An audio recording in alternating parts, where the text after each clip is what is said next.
if your gaze kills, if your face alone makes even warriors tremble. If the goddess you once faithfully served has cursed and cast you aside, then only one thing remains: to turn away from the world. The creature I am speaking of is none other than Medusa, the Gorgon whose eyes can turn you to stone. But what if she was never born a monster? It all began long before snakes replaced her hair. When the sea deities Phorcys and Keto awaited the birth of their third daughter. They already had two daughters, Stheno and Euryale, both immortal Gorgons, but when Medusa was born, something was different. She was mortal, not an eternal being, not a demonic creature, just a child of flesh and blood. Medusa grew up on an island devoted to the goddess Athena. As the years passed, she blossomed into a young woman of extraordinary beauty, a beauty so captivating that it left strangers speechless. Yet more than her own beauty, there was someone else she admired above all: Athena, goddess of war, goddess of wisdom, one of the 12 Olympians. From a young age, Medusa felt drawn to her, not out of fear, but devotion. And when she was old enough, she made a choice. She would become a priestess in Athena's temple, but becoming a priestess required sacrifice.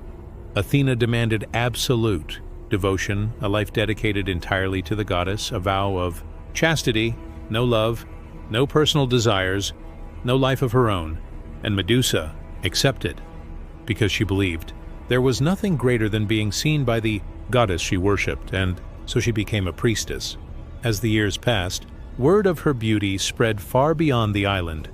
People spoke of a young woman in Athena's temple whose grace outshined even the light itself.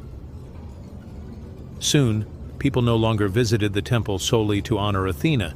They came to see Medusa, whispering, admiring, marveling. The temple, once a place of quiet worship, became filled with eyes that no longer belonged to the goddess. Athena noticed temples had been built to honor her, not a mortal. Athena watched in silence, proud, cold, increasingly offended. For even a goddess cannot tolerate standing in another's shadow. Medusa, however, remained unaware of Athena's growing resentment. She fulfilled her duties faithfully and humbly. But nothing goes unnoticed on Olympus. Poseidon, god of the seas and ancient rival of Athena, noticed the goddess's unease.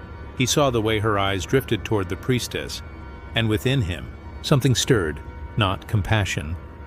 Opportunity Poseidon had long held a grudge against Athena.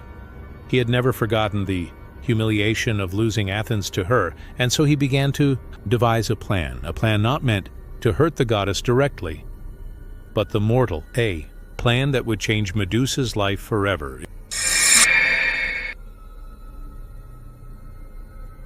It was a warm and beautiful day. Medusa walked along the shore, enjoying the salty ocean breeze.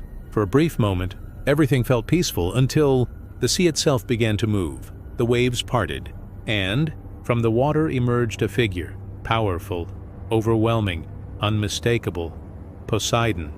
Medusa froze, but she was Athena's priestess. She could not show fear, so she lowered her gaze respectfully and greeted. The goddess tradition demanded. A smile crossed Poseidon's face.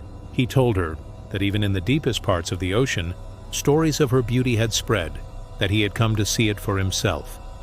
His words were smooth and alluring, like calm waters before a storm. But Medusa remembered her vow, her devotion, her goddess. And no matter how flattering Poseidon's attention seemed, she refused him, politely, firmly, a single word. No, and no was not a word Poseidon was accustomed to hearing. The smile vanished from his face. The warmth left his voice. As he stepped closer, Medusa stepped back, and when he reached for her, she turned and ran. Sand scattered beneath her feet as she fled toward the one place she believed she would be safe: Athena's temple. Breathless, she rushed inside, fell to her knees, begged the goddess for help. But before she could finish speaking, heavy footsteps echoed through the temple halls, slow, unstoppable. Poseidon entered the temple. His eyes no longer held charm, only cruelty. Medusa backed away, But there was nowhere left to run. She fought, she resisted, but against a god, she was powerless. And within the temple that should have protected her, the inevitable happened. When Poseidon finally left, he did not leave behind broken pillars or shattered stone. He left behind silence and shame. The temple fell silent, heavy, suffocating. Medusa remained on the cold stone floor, trembling. Then the air began to shift. A cold wind moved between the pillars, though no doors were open. The light changed, and she appeared. Athena, not as a comforting goddess, not as a protector, but as an Olympian, untouchable, perfect, divine. Her eyes fell upon Medusa, not with compassion, but judgment. Medusa crawled toward her, tears in her eyes. "My lady, I—" But the words died in her throat. Athena saw the desecrated temple. She knew what had happened, and yet her anger did not fall upon Poseidon, because Poseidon was her equal, a fellow god, and gods do not punish gods when pride is involved. Instead, Athena turned to the mortal. "You," her voice rang cold as steel, "have defiled my temple." Medusa shook her head desperately. She wanted to explain, to beg, to defend herself. But there was no mercy in Athena's eyes, only judgment. "If men look upon you with desire," Athena declared, "then from this day forward, your appearance shall bring them only fear." A blinding light filled the temple. Medusa screamed. Her skin hardened, her nails became claws, her hair twisted violently, and then came the hissing where golden hair had once flowed. Snakes now writhed. Her eyes opened, and the first gaze she met turned a nearby guard instantly to stone. Athena stepped back. "So," the goddess said quietly, "you will never shame me again." And with one final cold glance, she vanished, leaving behind no priestess, no mortal woman, only a creature the world would forever call a monster. But deep within her petrified eyes, there was still something human left, not hatred, but betrayal. From that day on, Medusa lived in complete isolation. Her only encounters with humans were those who came seeking glory, those who wished to slay the monster, and with every warrior she turned to stone. Medusa lost another piece of her humanity, not because she wanted to, but because the world refused to see her as anything else. And slowly, she became the creature people already believed her to be, a legend of fear. From Olympus, Athena watched what had become of her once loyal priestess, and perhaps, deep within the goddess, there was regret. But gods do not apologize. Instead, Athena chose another path. She aided Perseus, the son of Zeus and a mortal woman, who had been tasked with killing Medusa. Athena gave him her polished shield, a mirror, a weapon, and perhaps a final act of guilt. When Perseus entered the cave, everything was silent, too silent.